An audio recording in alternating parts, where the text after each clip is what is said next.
they were doing this in order to get out of their notice of violation?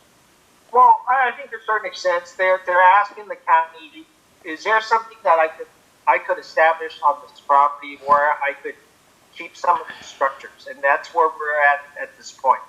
Okay. I'm telling you that based on what we've seen, we don't think we could approve everything. We have trying to, work with anytime where a property owner get a notice of violation, our primary role is not being punitive. We tell them what the code requires, what is it they need to do if they want to establish a permitted use. I mean, the owner, at least I think in this case, ultimate goal is to build a house on the property. They wanted to be able to enjoy the property at some point and establish a residence. And we kind of let them know what the process is to get a residence and to allow these other structures or other uses as part of the residence. But for them, it does take some time to prepare the plans, and that's a decision that they need to make if they wanted to establish a house and legalize all the other structure that we could legalize. But that requires them expend substantial resource, which sometimes people don't realize it, but we're not going to penalize them or not provide an option to them. The option for them is that if you wanted to have some modest structures on this property, you have to establish a legitimate ag use, which is, in this case, seems like it's an orchard with a garden and some landscape. And we're looking at just approving some modest structures that justify the amount of storage that they need. So certainly not the extent that what's out there on the property. Okay, and that makes me happy, because when you look at an area of it, I mean, they're definitely living on it. There's a travel trailer or an RV of some sort, and that's a real concern of the residents of Agua Dulce is vacant land, bringing in a trailer, and starting to establish development on your property. Understood. We do not allow travel trailer as a permanent or temporary residence. So I think our general practice is that on property that have violations, before we approve anything that abate some aspect of the notice of violation, we generally ask enforcement staff to go out and check, make sure things that need to be cleaned up or needs to be removed before we can approve it, that's done. It's already done before we could sign off on any sort of site plan approval for agricultural use. So hopefully that sort of addressed some, if not most, of the concerns you have. Well, I think one of the concerns is that probably 90% of the property out here is agricultural. And you look at the list of items that are allowed on A1 and A2 property, and what you're saying is as long as they're attempting to use one of those approved uses, whether there's a house or not, or a permit or not, the fact that it at least by the tax assessors, is listed as vacant land. What you're saying is zoning enforcement and regional planning is saying that the person can go ahead and begin to establish whatever is allowed on agricultural property. Is that correct? Is that kind of the way I hear it? With approval from the planning department, and if there are structures involved and needs a construction permit, then they have to get the permits, not approval from just regional planning. They have to get approval from the other kind of departments that involve signing off and inspecting those permits with the structures. The assessors may very well reassess the property and no longer, classify as vacant. May classify as agricultural use, where it changed the assessment of the property. Okay. All right. So it would be classified as if they would have a land value, then they would have an improvement value. as far as the tax is concerned. That's likely the scenario. People wanted to establish some level of agricultural use. The classification of vacant property is just on their assessment though. Planning doesn't identify what the assessment information, which is generally I think what people look at when they see a vacant property. They look at the assessment as vacant. That in fact that may be vacant. But sometimes if you put certain improvements on, it may not be classified as vacant by the county assessor. Okay.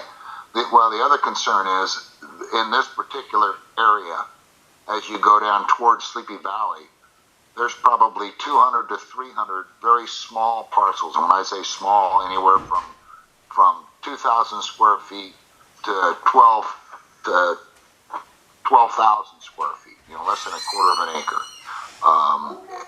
And that's where the Agua Dulce Community Standards District requires a minimum of 2 acres for a home. And so the concern is someone, and usually what they look at when they're looking at land is they're looking at the price. What can I get this land for? And then they immediately think, hey, well, we can move our horse out there, or we can move our RV out there because we're paying, $300 a month to store it over here. So that's the concern is all of a sudden you've got these small properties that people legally own, but they're using them for really what's required M1 zoning, which is outside storage. So it seems to me like, if there's a home there, then it would be an additional structure that would have to go through the permitting process and whatnot. So, Don, I just wanted to clarify that, if the property is zoned for agricultural, either it's A1 or A2, generally outdoor storage is not an allowable use. It's not an agricultural use. Typically, for people who want to keep horses, there is a minimum lot size requirement. So if these lots are substandard, if they come to us and wanted to establish a corral, we would look at those development standards, whether or not they even could be done. If it's listed and if there are standards, so typically would structures that are housing animals, there are certain setback requirements. So I can't speak on behalf of enforcement, but if there are any uses out in your community that you think it's not legally established, you feel free to contact our enforcement staff and they'll go out and verify it. Okay. Great. Any other questions for Sam while he's here? Sam, we appreciate you coming here tonight and look forward to working with you in the future. No problem. I think it's just a matter of us having a clear understanding as to what the county's view is, and then we'll go from there. Thank you. Thank you. Can I add one thing? Yeah. My name is Amir Bashar. I am the zoning enforcement inspector for the area. Yeah, Amir, how are you? So regarding that property, with the proposed ag use, told me that they understood that the trailer is not supposed to be there, so I made it clear that the trailer cannot come back on there. I don't know if they're bringing it back on weekends and taking it off on the weekdays or what's going on there, but I have not seen a trailer there in months. Okay. They do have a lot of trees and plants that they are planting on the property there. I think in the not too distant future, they do plan to build a house, and so we're going to work with them on that too. Okay. All right. Okay. Well, I appreciate you coming tonight, and look forward to hearing more if we have more questions. Yeah, sure, no problem. Thanks, Amir. That kind of clarified some of the questions that I had. So appreciate it. Yeah, anytime. All right. Well, it just seemed to me like in the past, vacant land is vacant land, and so now we're seeing people buy these vacant parcels and kind of figuring, hey, it's wide open area. I can do what I want with it because I own the property. And obviously, if you've been around, you've seen these encampments starting to pop up, and it's like, it's something. I think if they build a home and it's an accessory to the home, that's one thing. But when it's just bare land, and a lot of them they can't build a home on because there's not enough square footage to get a well and a septic system on the same piece of property. So, or maybe they're in a flood zone or something else. Yeah. Yeah. All right. Well, looks good. I appreciate you attending here tonight, and we'll continue on our conversation. Anybody have any other questions for Amir? Great. Thank you. All right. Okay. So we have ongoing issues as the water conservation ordinance, public works, GDDs, and LA County response to SB 552. Does anybody have anything to add? Hi, this is Josie Gutierrez, and going to be providing an update on the North County trash collection system. Right now, the EIR is still under development, and we expect to have the draft EIR ready for public review in April. So hopefully we'll have something by then, and then schedule to present with the town council. Perfect. Wonderful. We look forward to working with you on it. Okay.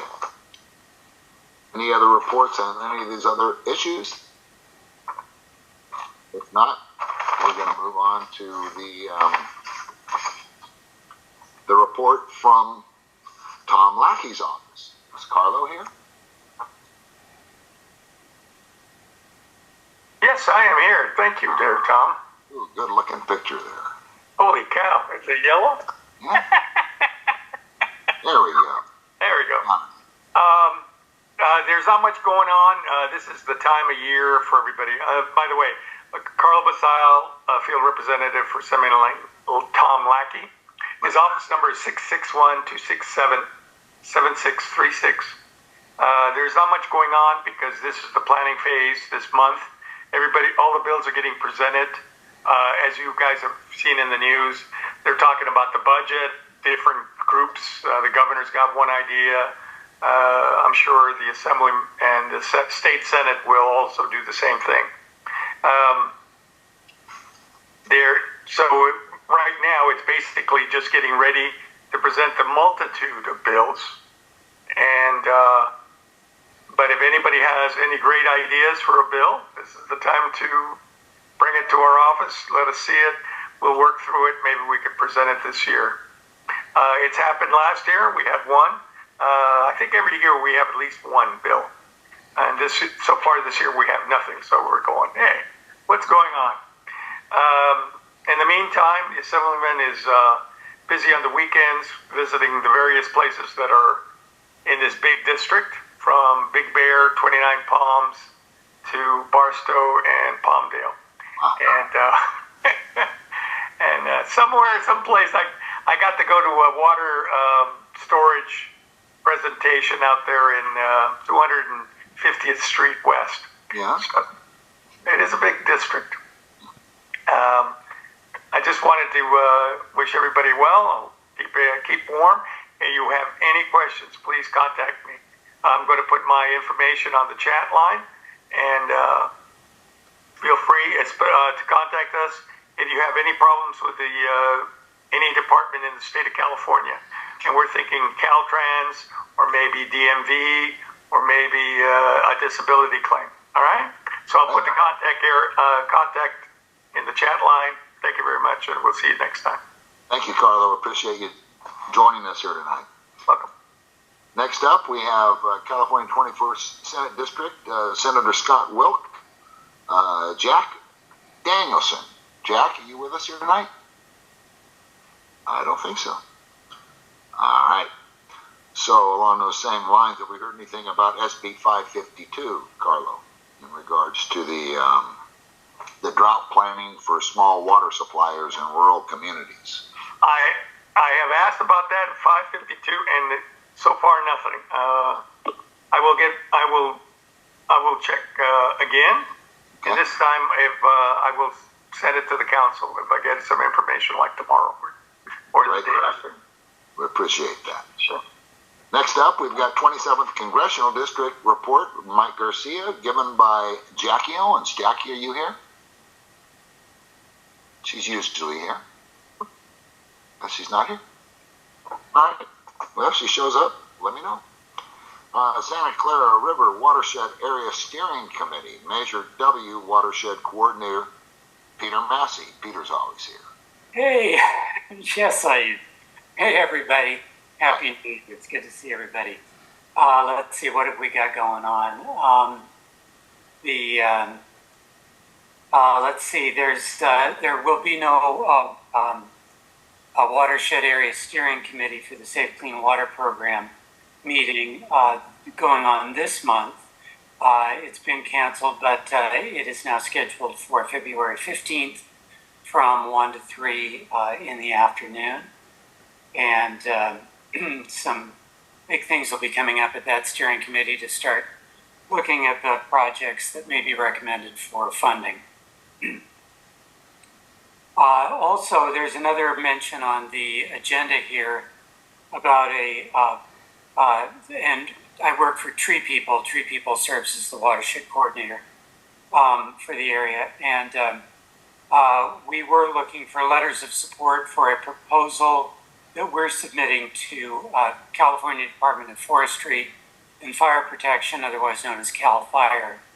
And that grant is to expand community outreach and education around fire safety and help create more fire safe councils in the upper Santa Clara River area. There's a couple already, but we can have a lot more if people are interested in them. We actually don't need the letter of support. It turns out we had bad timing and the proposal had to be turned in already. But nevertheless, I'm happy to drop in the chat a link to the California Fire Safe Council website if people want to learn more about what that is. And fingers crossed we might get that grant and then we can provide some more help and support in the area. And I guess the other thing is we did do a workshop some time back with RCAC on SB 552. And I'm pretty sure we recorded that. So if folks are interested, I could also dig up the link for that recording and send it to the council if anybody wants to look and see. And there was some discussion about how it applies to different groups and who you contact and all that. So if that's a useful resource, so we can put that out there as well. That's what I got. Perfect. I appreciate that. Anybody have any questions for Peter? Well, we appreciate you showing up here tonight, Peter, and definitely if you can put that link on there for SB 552, we can definitely dial into that and see if it answers some of our questions. Okay. Thanks, Don. All righty. Next up, we have presentations and discussion from the Ferdman family. Ferdman Yard Modification over on 34734 Sweetwater Drive. They are going to present their situation for our hearing, and anybody who's here tonight that would like to question or answers, now's the time. So if we have the Ferdman family, looks like we have Cole here. Hi. Actually, it's under my son's Zoom, but I'm Johnny and this is Scott. Okay, cool. You can take it from. Thank you. Mary, can you actually please share your screen, the one that says aerial photo for me? Certainly. Let me just find that.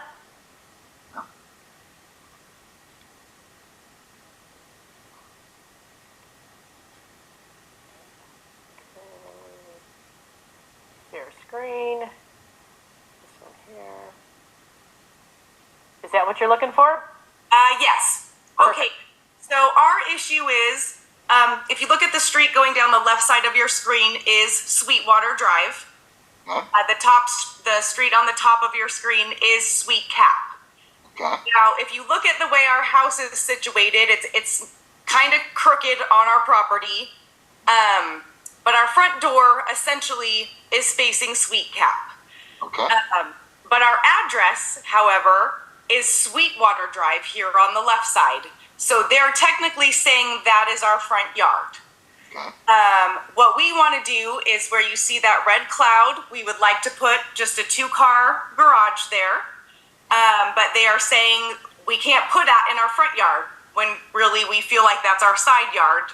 So our issue is we would like to say that that is our side yard so we can put a 2-car garage there. Use the side yard setbacks. Okay. And that's it. That's all I got. That's all you go, Cal. Well, all right. So is there anybody here tonight that has any pros or cons in regards to what they want to do here? I just have one question. Yeah. I read through the planning documents that you circulated. And the one thing that you said in the planning documents is that the property isn't in a very high fire hazard severity zone. It's quite difficult to find places around here that aren't in a very high fire hazard severity zone. Are you sure that that is correct? Because I raise this because what you don't want to do is throw these plans at LA County and then they bounce it back at you because that was incorrect. So I think it might be worth just checking that before you go forward. Actually, I very much appreciate that. We've already spent like $8,000 in permits on this plan, and one of them was the fire safety. We had to do where the fire hydrants are and all of that. So that part has already been submitted. So they're making us now send this through you guys, and then there's going to be a LA County hearing as well. For the side yard, for the same setback side yard setback modification. But we did already go through and get the permits for the fire part of it. Okay. All right. So, any other comments towards what they're actually approaching the council with is the yard modification request. As I understand it, regional planning directed you to make a presentation in regards to the yard modification that you're requesting. Is that kind of went down? Correct, yes. Yes. And it sounds to me like if the neighbors were in an uproar about this, they'd be at the meeting tonight. Yes. Or they'd contact you directly, and I don't hear anybody. I don't hear any concerns or problems. We are not a governing agency, but Mary, what kind of a letter do we have? A standard? Hang on a second. Let's see what Mary has to say. Yeah, and I was checking the website, and it looks like okay, let me just pull this out. This came through at the end of last year. Because this is scheduled for a public hearing with the hearing officer, so it's not the full Regional Planning Commission. So the hearing officer is January 23rd. And you know what, Mary? Actually, they just emailed me that they had to move that. That's what I'm thinking. That's what I'm looking at. February 20th? February 20th at 1 p.m. now. Yes. So it looks like request a hearing be continued to February 20th without testimony to ensure that the site posting for the hearing meets the noticing requirements. So what we've done in the past, we don't really take a stand on supporting or opposing. What we have done in the past is to say the Ferdmans came to the January 10th meeting, they presented their project. There was discussion about it. There was no one in opposition. We have no issues with the project as they would like it. So we don't really say we're supportive, we're in opposition. We just say if there had been somebody who was here and said, I'm next door to them, I'm fine with it, we would include that. If it was somebody who was next door and said, I wish it wasn't as close to me as it is, or over on the other side, I'm fine with it. But we don't have anything. There's been no community input on that. And I would think if there was a neighbor who had an issue, they would either be here or they'll go to the hearing. Right. So I would move that we send a letter that to the hearing officer, well, actually to Christopher Keating, who is the planner, that we send him a letter indicating that you came, you presented your project, and there was no opposition to it. Okay. That would be great. I think that's all we need. Okay. I'll second that. So we have Okay. a motion on the floor. It's seconded by Chris. All those in favor, say aye. Aye. Opposed? All right. So, Mayor, if you'll draft up that letter, I would appreciate it. Yeah, and we will indicate that it is for the hearing officer for February 20th. Great. Great. Awesome. Well, Thank you so much. Thank you guys. We really appreciate it. Sorry we had to intrude on your meeting with something so. No, that's good. And actually, the reason why you guys have had to do this is because within our community standards district, there's certain setback yard requirements for the front, the side, and the backyard. And we wanted to put in, and it is within the CSD, that if you do need a yard modification, that it be done not with a conditional use permit, that it's somewhat less onerous. But I understand this has probably been a pain in the butt to get this done. But that's the reason why it has to go through like this, is because within our community standards, we have specific distances for the front yard, side yard. So We're just trying to do it right. Yeah, and that's what we want. We want to make sure that we are in those distances. So if it's really the side yard, like it looks like it is, then we're good. Right. Yeah. No, I'm 100% behind you. Thank you for going through the process. Thank you guys so much. We appreciate Thanks, it. Don. Thanks for showing up. Great. Okay, it's coming up here. Ogwood Olsey Residential Project. Chris Udall. Thanks, Don. Mary, would you let me share my screen, or? I think you should be able to. Okay, so Give here it a goes. try. All right, we'll go with this one. You got it. Excellent. All right. Well, it's been a couple of months since we actually had a discussion about this, and just get rid of this. Good. The first thing I want to do is there's a few people on the call who actually sat down with the county June and August last year, and there's one particular quote resonated with me as I was putting this presentation together. Obviously, the council has raised a number of, I think, very legitimate questions about different aspects of the project.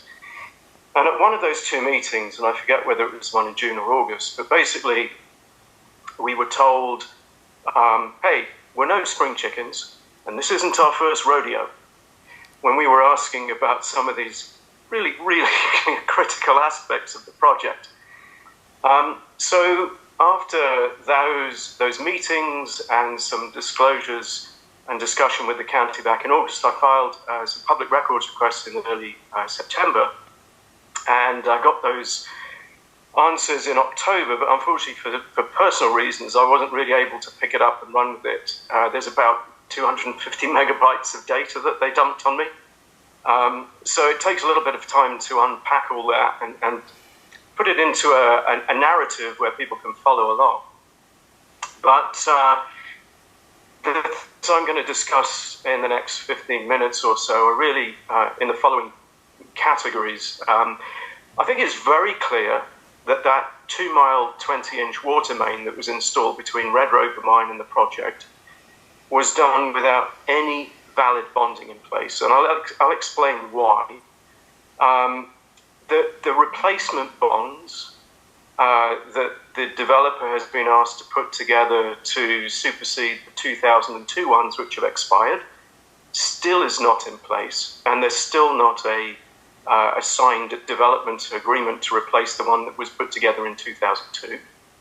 LA County Waterworks District 37 even before those replacement bonds are in place, has discounted them by 80%. So it's like, it sort of defeats the purpose of having a bond if you basically get to do the work without one in place and then you get a discount on it. I'm sure there's a lot of developers around LA County who'd like a sweet deal like that. And during the plan check process, certain aspects of the future water system which are installed in the first phase to satisfy other phases of the project were removed during the plan check process. Now, I don't know which ones, but I can certainly identify them as we go through the presentation. I also received in December, after our mid-December meeting, some disclosures from the California Department of Fish and Wildlife about the stream bed alteration agreement permit oversight, and we'll discuss those too. So I really want to start off, and I'm going to just minimize my pictures here. The plans and permits that have been put in place for the water line as it stands in recent history. So in May 2021, the county approved the plans to put this 20-inch water main in between Sierra Highway and roughly Red Rover Mine Road and the end of Valley Sage Road to a street called Avenida Vasquez, which is one of the streets that enters the phase one of the project of Valley Sage. And in June of 2021, some permits were issued to a company called Sucut Construction to put those water mains in along Sierra Highway and along Valley Sage Road. By the time we get to December of 2021, Elite Earthworks was providing its liability insurance to the county because they were a subcontractor who did the excavation and the installation of the water line, presumably under the guidance of Sucut. And then, as we all know, early part of 2022, they started trenching along Sierra Highway by Red Rover and then brought that across the highway and along Valley Sage Road to the point where by the end of the year in December, the 20-inch water line was almost complete, and then there's documentation from May of last year indicating that the final testing of the water main was scheduled to take place shortly. You then have something called a statement by the applicant. Now, obviously, this is going to be supplied by the county with municipal water from Waterworks District 37. So the applicant, in this case RTG, signed an agreement with the county saying these are certain things that we're going to do, and we're going to do these things, and when we've done them and you've signed them all off, then you're going to give us the municipal water supply to the facility. So that statement by the applicant obligated them to put about 2.5 miles of 20-inch water main in, a 600,000 gallon storage tank for a part of the project designated as PZ 3758, 2 500 gallon a minute booster pumps for that same facility, 3 750 gallon a minute booster pumps for PZ 3483, and those are all enclosed in a building on the site. 10,000 linear feet, about 2 miles of 12-inch water main, which goes to all the individual residences in phase one, and then about half a mile of 12-inch diameter and half a mile of 16-inch diameter in-tract water mains for PZ 3483. 16 fire hydrants, and sufficient new water supply, i.e. an agreement with District 37 to get the amount of water that they need to satisfy the projections they have for the 68 homes. And a fire flow of 1,250 gallons a minute at 20 psi for a minimum of 2 hours. Now, I'm going to come back and talk about what went off, or what was struck out at plan check, but anything referenced PZ 3483 was removed during the plan check process, which I found unusual. They also deleted one of the water storage tanks that was on the original plan and had been bonded in 2002. And the disclosures I have don't tell me why. We discussed the bonding last year, and in 2002, you can see on the right-hand side, a number of bonds were put in place to cover these different categories of public infrastructure that the developers obligated to put in there. And that amounted to about $7.2 million in 2002. Looking at the bond calculation worksheets that the county has supplied for this bonding today, it should be about $21.3 million worth of bonding, of which about 7.2 is the off-site water main, the 20-inch pipe that has gone in along Sierra Highway and Valley Sage Road. So obviously a lot of water has passed under the bridge. I thought it'd be worth just going back and recapping some of the council's dialogue with the county about some aspects of the project. And if you go to a response we got in May of 2022 from Mark Distrella, the head of Public Works, he basically said, look, phase one's a fully entitled project with approved infrastructure improvement plans for streets, storm drains and water that are bonded to ensure construction. And that's coming from the head of Public Works. Then later on in the year, we wrote to Anish Saraya, and after we'd seen some aspects of the bonding disclosures that we'd been given, and particularly this gap. So when a developer gets a subdivision permit like they got in 2002, and they don't do any work, they have to come back to the county every 12 months and renew what's called the multiple agreement, which those bonds are attached to. And they pay a few $100s, it's $400 or $500. But in the disclosures that the county had given to us, there was this gap. There was a renewal in 2015 that was good through May of that year. And then there was a gap until June of 2021 when the current owners of the project paid a renewal using the online permit system for LA County. And we said, look, we're a little bit worried now that you've got this gap, and therefore those bonds may well have expired. And we asked the county in that letter to Anish to really give us a sense of what legal theory they think that they can still make a claim against those bonds because they're telling us that they're valid. So then in September of that year, we got a letter from Supervisor Barger, and she basically said, look, in consultation, in conjunction with county council, so it's not just the departments that have looked at this, it's the lawyers at the county, here are the findings that we've come up with. And, we're asking, our office is asking the developer to encourage them to open a dialogue with the town council to discuss this matter further and provide transparent answers to questions and to work with the community. Now, I've highlighted provide transparent answers to questions because it'd be very clear that the county could take a dose of their own medicine as regards this as we go through the next few slides. The multiple agreement, and this is what we were told in September from 2002, and the existing bonds are still valid until they're replaced by the new developer. And they're in place for the required public infrastructure improvements related to phase one, including the storm drain, the water system facilities, and the road improvements. And what they then said was that in that multiple agreement, Section 15 says that the Director of Public Works has discretion to renew and extend that multiple agreement on a 12-monthly basis when they're requested to by the subdivider.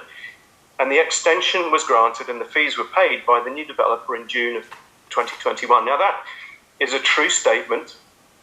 However,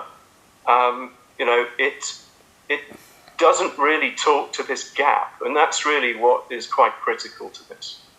Public Works is also following up with the new developer to stress the need to execute the replacement multiple agreement, which we provided, and to provide the replacement bonds. Now, this is in September 2022. Fast forward almost 12 months to June, and we had a meeting.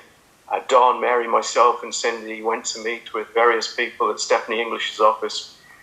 And what they were told was no permits are going to be issued for any of the water system, road or stormwater infrastructure until those bonds are in place at the 2023 values of labour and materials. And we were advised that the developer is working with a company called Sycand Engineering, who are a big civil engineering company who work on a number of projects around the county to secure the replacement bonds so that these permits can get issued. And we then sought to clarify that with Anish Saraya. We said, well, hang on a minute, you've said it, but we'd like to see that in writing. And we asked for that in writing because we were, concerned that these bonds that were being used weren't valid. Then a reply from Art Vandervis, who's interim Deputy Director of LA County Public Works in August last year. Yeah, no further permits are going to be issued, as we've said. However, if we want to change the grading permit, which was great, that one was granted, I think, in the middle of 2022, the street excavation and the main water line permits, so this 20-inch water main, we can change those permits because they have current securities in place. Now, certainly the grading permit does have a letter of credit, But the 20-inch water main, I would argue, doesn't. And then a couple of days later, or a day later, we actually had a response from Travelers Insurance. These guys are no spring chickens either. These guys are the company that actually bought the company, Gulf Insurance, that issued the bonds in 2002. And they said, look, yes, the county thinks the bonds are in place, but we've only got records that show that this multiple agreement that the bonds relate to was renewed up until May of 2016. And under the California Civil Code of Procedure, the sections 338A or 337, if that renewal isn't made for a period of 3 or 4 years, and it certainly is longer than 3 or 4 years because it's between May of 2016 and June of 2021, then under the California law, the people who benefit from the bond, i.e. the county, loses the ability to pursue liability or breach of contract against the company that's doing the work. So even though the county has this right to extend the multiple agreement, extending the multiple agreement doesn't change the overriding California Civil Code of Procedure. So ultimately, our concern, I think, was correct, and that these bonds were not valid when this water main was installed. Then you come to September 8th. We just got to the point where, as you peel each layer off the onion here, you figure out what the right questions are to ask. So we asked for a series of answers and correspondence under a public records request. And then we received the answers to those in October of last year. And I'm going to step through the chronology here because there are some interesting points. As I say, there's about 250 meg of data here. And it did take a little time just to put this timeline together so that we can all follow along. So back in November of 2021, what the county, the Deputy Director of LA Public Works, is saying to the head of Site and Engineering is LA County have briefed the community at the town council meetings, and we're requesting a kickoff meeting so that regional planning, public works, fire, health and public works, etc. can get together and figure out a way forward here. Now, I only became involved in the town council in around about November, I think, and I remember attending the November 2021 meeting when we had the We Want to Be Good Neighbor meeting with the developer. And I don't recall that there was any briefing by the county of the community at the town council meetings prior to that. Certainly not since 2007 or so, when the second version of the iteration of the project was approved.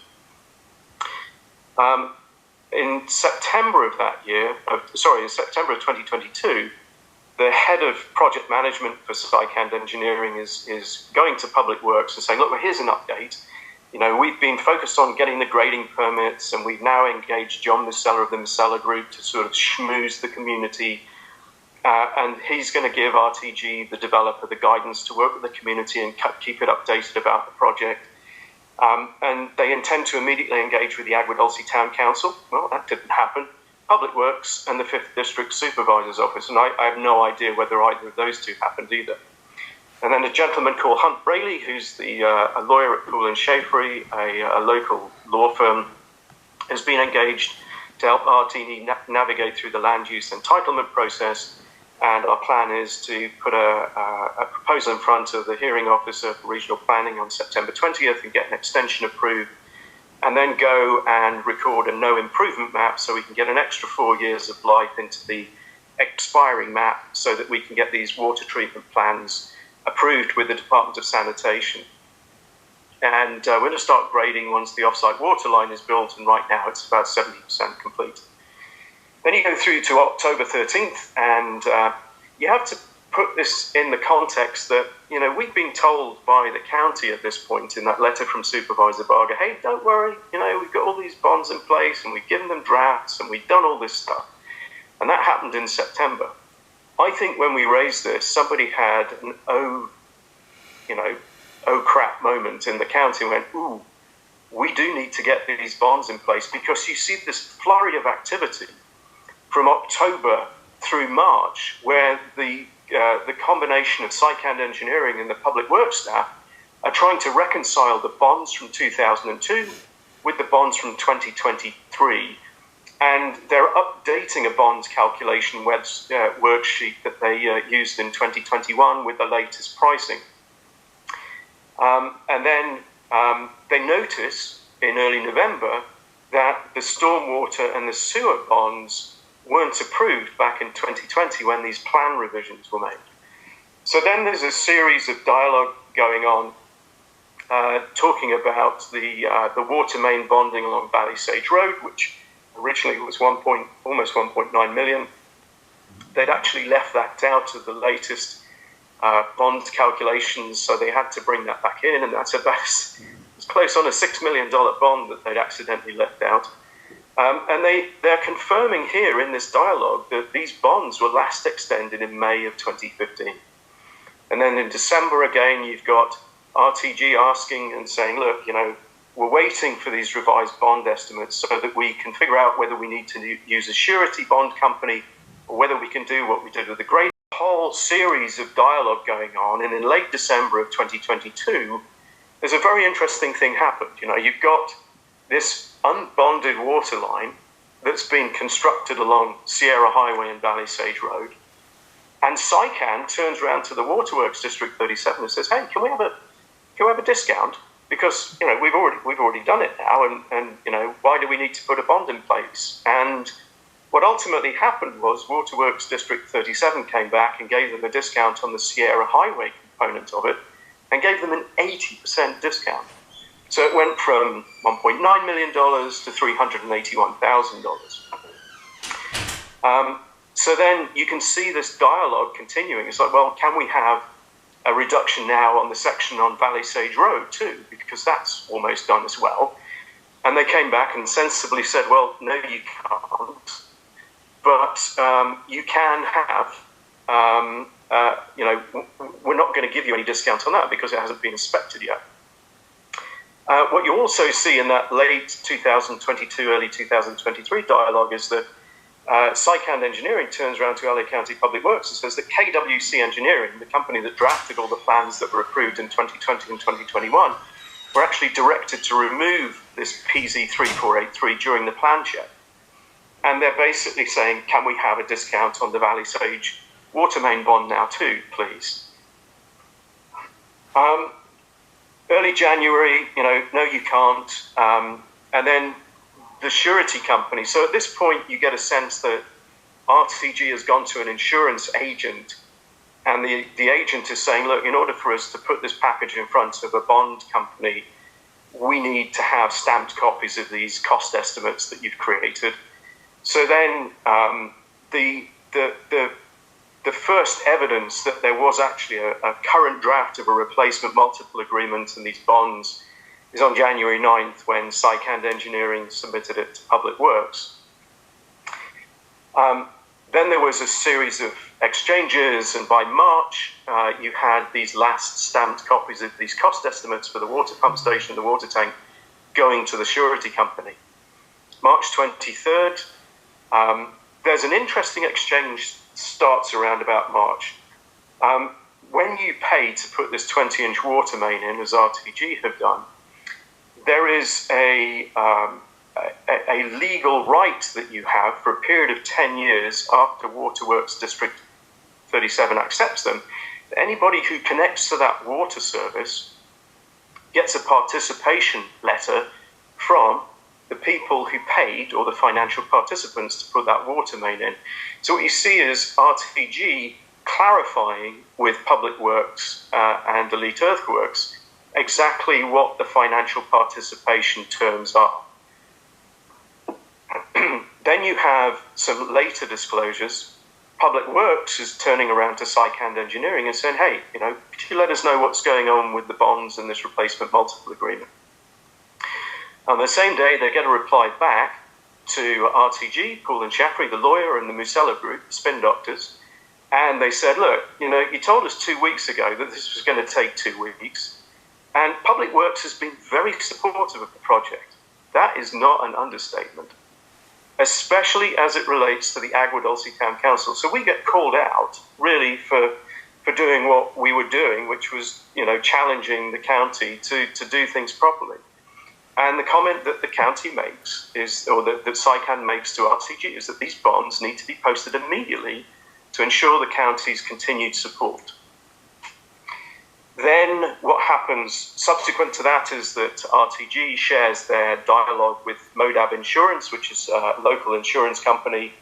And they basically say, look, it's a top priority, but because the size of them is $20 million and the market conditions, interest rates are high and the banking crisis and the underwriting's taking more time than expected. And the carrier's now reviewing the updated underwriting package that was recently provided. This is March, almost 9 months ago now. Then in April, SICAN follows up with the county and says, look, I don't have an update on the bonds, but I'm hoping to know more later today. And then the county's going back saying, what's the status of the bonds? We need them now. Why is this taking so long? And then SICAN's coming back to the county and saying, look, we're frustrated too. We bug them twice a week, but I can't tell the county why it's taking so long. And we've got to call into Art, who I assume is Art Vandervis, to discuss this. May 1st, what's the status? Did you speak to Art? Now, Art's been given an update. We continue to bug them twice a week, but this is taking longer than expected. Hopefully we'll have something in the next couple of weeks. SICAN have explained to Art that we don't have any control over the timing because we're not the company that's providing the security for these bonds. Then by the later part of May, RTG is writing to Public Works and saying, hey, look, we've got the water main done now, and we're going to do the final testing next week, and we'd like to have an in-person meeting to discuss the final steps. Shortly after that, we met with the county reps at Stephanie's office, and we were told RTG is working with SICAN Engineering to secure replacement bonds to allow the permits to be issued. That's not an untrue statement, but as I've said before, it's what LA County doesn't say that you need to be worried about, not what they do say. June 14th, there's another dialogue between the county and RTG about this 10-year participation agreement. July 1st, Public Works is going to SICAN saying, hey, you got any update on the bonds? No, nothing. And there's basically nothing. And then, when I was preparing for this presentation, I emailed LA County and said, look, could you just let us know what's going on? The reply came back. The new bonds and the replacement multiple agreement are still not in place. But the good news is none of the permits they relate to have been applied for either. Well, few. It's now taken over 10 months since RTG advised SICAN and LA County that it would take them a couple of weeks to secure the new bonds. Now, practically speaking, this is a 900-acre site, and the first phase is 160 acres with 68 homes on it.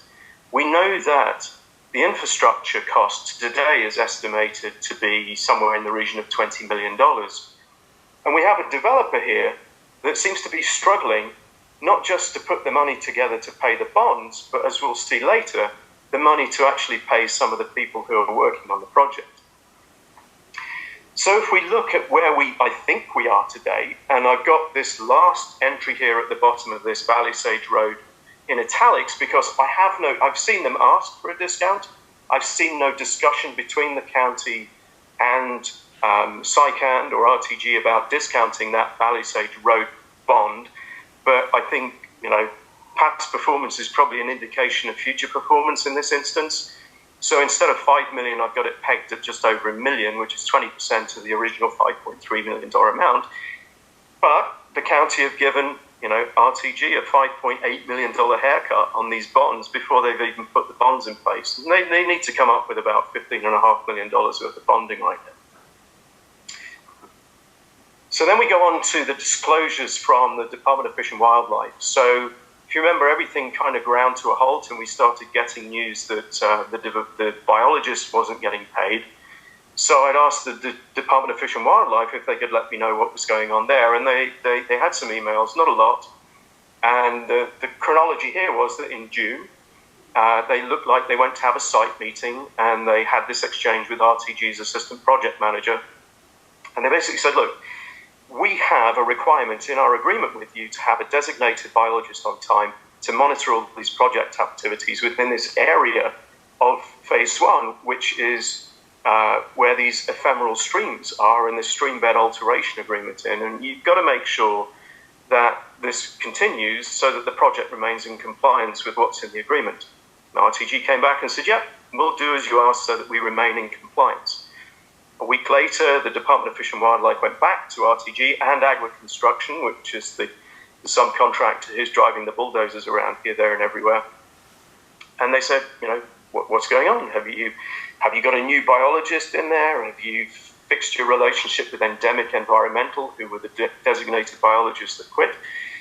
And then there's a gap until October 18th, when the Department of Fish and Wildlife wrote to Agua Construction and said, thanks for showing us the site today. But because there's no designated biologist on site, you've got to halt all work in and around those stream beds until a designated biologist is present to monitor all the activities in and around these areas. It's a critical component of that agreement that we've got with you. So please keep me updated as when you get the biologist from Endemic or you replace them. So it's interesting here that it took the California Department of Fish and Wildlife about 3 or 4 months to run out of patience with all the flim-flam they were getting. And it's taken the county months, and we're still, back at square one. Now, I talked about that quote at the beginning of this presentation, which is, look, this isn't our first rodeo. And I just don't dispute that this is not the county's first rodeo. But I think they need to qualify the role that they actually play at the rodeo, because they certainly don't seem to know one end of a bull from another. So in terms of next steps, I'd like to suggest we do the following. My frustration or contempt, whatever you want to call it, is at an all-time high.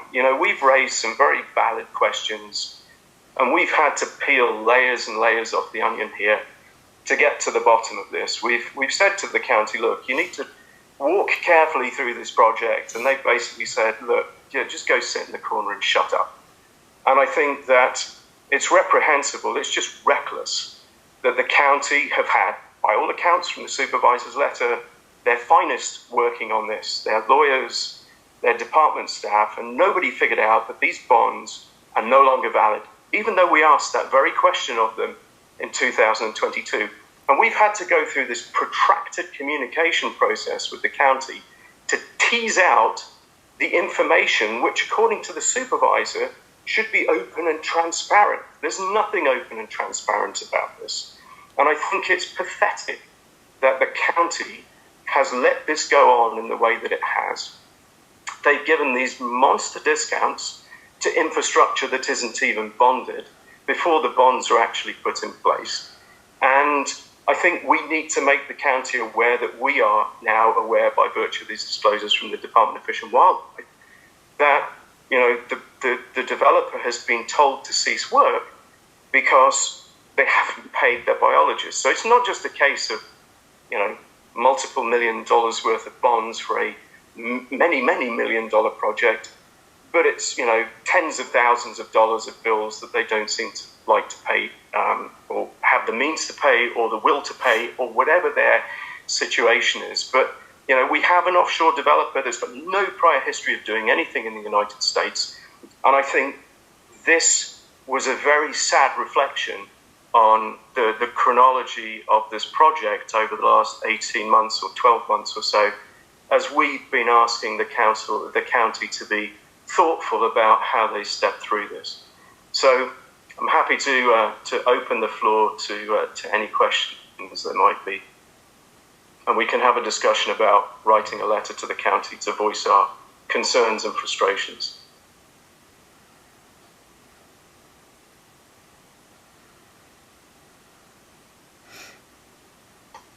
Well, thank you very much for the presentation, Chris. We appreciate all the work that you put into this thing. Obviously, everybody is frustrated with the answers that we've received, but I don't know, it looks like, is that Candy? Yes. Yes, go ahead, Candy. I just wanted to do the same thing. You did, and thank Chris for all of his hard work. And this whole thing is totally frustrating, and we're being blown off. Well,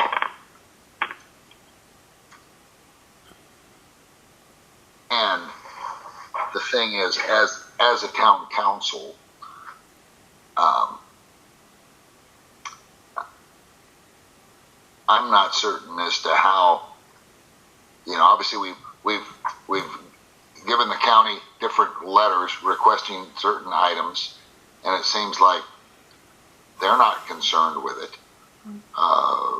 That's the big concern. It's kind of like what's happening out there. Is it happening legally, illegally? I mean, this I don't know. We're getting into an area that we're really not experts in, except Chris. I think Chris, as far as this bond issue, I had no idea what parts the bonds play in the actual development of the project. But if it's something, let's see here. Oh, it looks like everybody's leaving. So what's the council's thoughts on this? Can I give you a scenario? Yeah. So if you drive down Sierra Highway right now towards the 14 freeway, and you're on the northbound side of Sierra Highway, and you look where they trenched the road to put the water main in, every once in a while you see water seeping through the surface of Sierra Highway. That didn't happen before they put a 20-inch water main in there. That tells you that there's some type of fault in the section of pipe that's sitting under Sierra Highway, because that's the only place the water can actually be coming from. Let's assume that nobody picks that up and everybody carries on pretending that, we should just all move along and there's nothing here to see. And then a sinkhole develops between the pipes. This thing's, 8 to 10 feet underground. Sinkhole develops under Sierra Highway. And then some poor soul is driving on their way to work at, 6 o'clock in the morning on Sierra Highway, and they slam straight into a sinkhole and they get severely injured, or worse, they die. The reality is that because that section of the pipeline was not bonded, there is no liability on anybody but the county for that situation. If those sections of pipeline start to spring leaks or weren't installed properly, the only people who are going to pay to restore it are the county. The whole idea of a bond is that it gives you sufficient funds to fix anything that goes wrong during the installation of that, because it's county property once it becomes adopted. And I think that given that we've been told by the supervisor, by her deputy of planning and regional planning and public works, by the interim deputy assistant of public works, or whatever he calls himself, that, we've got this, that's probably the most arrogant position I've ever seen anybody take in a meeting that we had in June and in August with that individual. We've been told, go away, there's nothing here to see, there's everything to see. And I understand the position that you're taking, Don, which is that, hey, these letters don't seem to do anything. But I really do believe that this letter needs to go on record and challenge the position that the county has taken, and point out to them that it's not just the council saying that these bonds are worthless, it's the company that actually owns the bonds. And Travelers is no small insurance company out of Woodland Hills. They're a massive international insurance agency, and they're saying the same thing. Look, sorry, you didn't renew them. If you have a problem, just go talk to someone else, because it's not our problem anymore. Okay, so the fact that they did not keep the bond active, let's call it. Okay. Multiple agreement. It's the multiple agreement. They needed to keep that active, pay the few $100s a year. They didn't do that for a 5 or 6 year period between 2016 and 2021. And it doesn't matter what the head of public works does with the multiple agreement. He doesn't define what's in the California Code of Civil Procedure. That is the document that dictates how that relationship is interpreted. And they're SOL. They waited too long. They haven't done anything. Nobody in the county has figured this out. I actually think they have figured it out, but they've just tried to shove it under the, they probably tried to bury it with the water line, hoping that what our request would be that the county in other words, the county is the beneficiary of these bonds. Is that correct? Correct. Okay. So what we're saying is, for the county's protection, these bonds need to be in place. But it seems like they're not concerned about it. I mean, that's... But it's also the community's protection, because at some point, houses, businesses, things get connected to that water main. And that's the general public. You know, their duty is to protect the general public. There's 68 homeowners, the other people along Valley Sage Road, that 250-bed nursing home that's popped up on the 54-acre parcel next to RTG's facility. So this point needs to be made by the council to the county. That would be my contention. Okay. So, and how exactly would this letter be drafted, or what? Have you done any preliminary drafts of a letter that would be sent to the county, or what? Yeah, I mean, it basically encapsulates the key points. It's a 1 or 2 page letter that spells out what we just talked about. It's like, you've told us this, and this is what travelers say, this is what the law says, and the reality is you guys are looking like clowns. You're being clowned by the developer because, you know, they're leading you down the garden path. You know, if this developer was serious, if they were the same developer that's doing the facility down at Soledad Canyon and Sand Canyon, you know, this thing would be half built by now. And in fact, we're just stalling around, you know, shoving dirt up and down a hill with a bulldozer. Right. Chris, can you put up that last slide? Sure. Chris, I have a question. Go ahead. Yeah, Candy. Yes. So you're saying the county's not aware that they would be totally responsible for anything that happens, or are they pretending that nothing's going to happen and they're just going to let it go? You know, I don't have access to that level of internal disclosure. I'm sure if they were having a conversation like that, there'd be some esquires on the copy list to stop it being disclosed. Okay. But I think I doubt Stephanie understands this. I doubt Anish understands this. And I think they need to. I think the supervisor's office needs to understand how they are being misled by the staff in these agencies over what I think is a very important part of this project. So are they just glossing over the fact that they don't understand what's going to happen, what repercussions there are, that they would let this continue? You know, we had a conversation during one of the meetings in June or August where we suggested that they should go and just double check that the funds that are sitting in that Credit Suisse account are still underpinning that letter of credit for the, you know, for the grading permit and you know, the position of the Assistant Deputy Interim Head of Public Works Land Use was that, well, you know, that's really not our concern. And I looked at him and said, well, it would be your concern if one of your inspectors was on site and, you know, ended up getting crushed by a trench that fell in on him. Because then your, you know, liability that you've got there comes into play, and you know, Credit Suisse is going to be going, well, you know, I'm sorry, but the account that was under that letter of credit is empty now. So I think that there's an element of cavalier attitude, or just, you know, I just don't have the patience for the detail. Just go away and stop asking me tough questions, will you?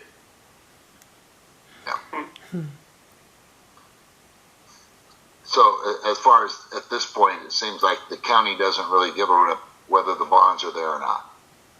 That's kind of what the county thinks. The county thinks the bonds are there because the county thinks that just because the the director of Public Works has this right under their agreement with the developer to extend the agreement, that everything is good. The county, I don't think, has any awareness of the California Civil Code of Procedure. And I don't think Stephanie does, because she wasn't at the October meeting when we ran through this either. She's not here today. She wasn't there then, and we certainly haven't had a niche in front of any of this since we had those meetings a few months ago. So what's the council's thoughts on this, Mary? Well, as I'm looking at this slide, I agree that we need to let Public Works know that we're aware of this California Civil Code 338 and 337, which that gap pretty much indicates that the bonds are not in effect. I think that needs to be pointed out. Developer has not secured replacement.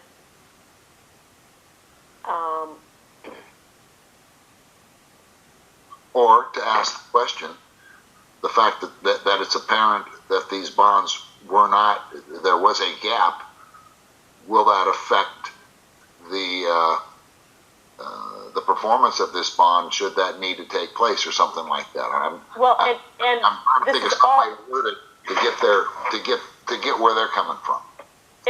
The whole thing is based on the multiple agreement. Right. And if the multiple agreement is invalid because of this gap, they need to address that. Okay. Because everything that they refer to refers back to the multiple agreement. And as Chris said, Public Works extended the multiple agreement, but I think he's absolutely correct that if the gap indicates that the multiple agreement is no longer in effect, it doesn't really make any difference what the Director of Public Works does to extend the multiple agreement. So that should have made the permit null and void to install what they... Yeah, the reality is when this project started in earnest back in 2021, somebody, Public Works, should have looked at these bonds and just dotted the I's and crossed the T's. And that's what we've been saying as a council for well over 18 months now. Yeah. And the county has not grasped this. And at the end of the day, it's not just the council saying this now, but we've got the correspondence from the bond holder to support the position that we're taking. And I think that the county needs to clarify how they expect, if there's a problem right now, they don't have any bonds from 2002, and the developer hasn't put any new bonds in place to replace them with. And signs from the periphery of this project are that, the developer's struggling to put the necessary financial incentives in place to carry on doing the things they need to do at the scale they're proposing to do them. How does the county intend to protect the community in the absence of any bonding? Well, and your public records requests indicate that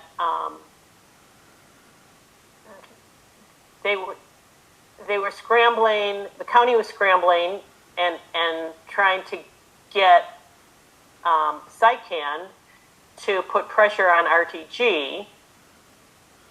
Mm-hmm. And everybody was frustrated that RTG wasn't doing anything. Am I correct with that? Absolutely. Okay, and that's not the story that Public Works has been telling us. Nope. Okay. Move along here. Everything's cool. Nothing here to see. We've got this under control. Yeah, I agree with you, Chris. I think we just need to point out to, and I'm not sure that the letter needs to go to Public Works. I think it actually should go to the supervisor. Yeah. Yep. Because she needs to understand that we've pointed out a lot of this previously, and now 2-3 years later, having been tasked with going through pages and pages and pages of public records requests to put this all together, we have been misled. And in the same vein, the supervisor's office has been misled. Yep. Yes. I think that's a very adequate. The letter doesn't have to be extensive. I mean, everything that we might want to put in that letter is in the slide deck that I've just presented.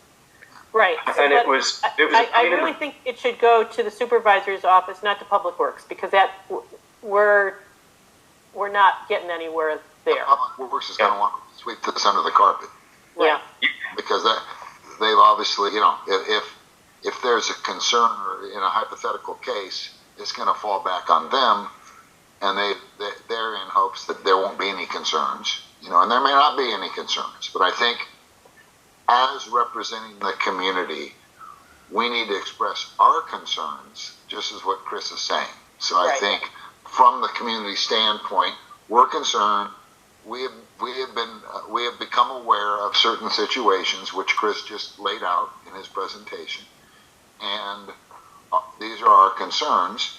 And I think we need to hear from the county how they plan to handle those concerns. I mean, to me that's a fair question.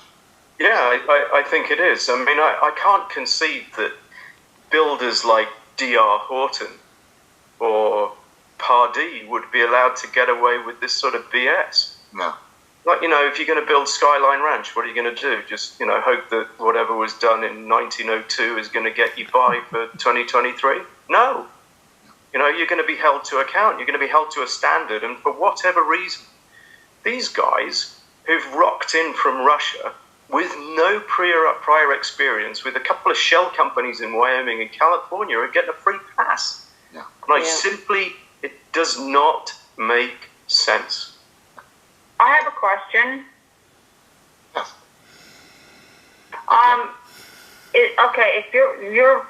If sending a letter to the supervisor for, pardon my French, covering everybody's ass, is there someone over the supervisor that should be CC'd on this letter so that there's nothing that's pushed under the rug and just walked away from?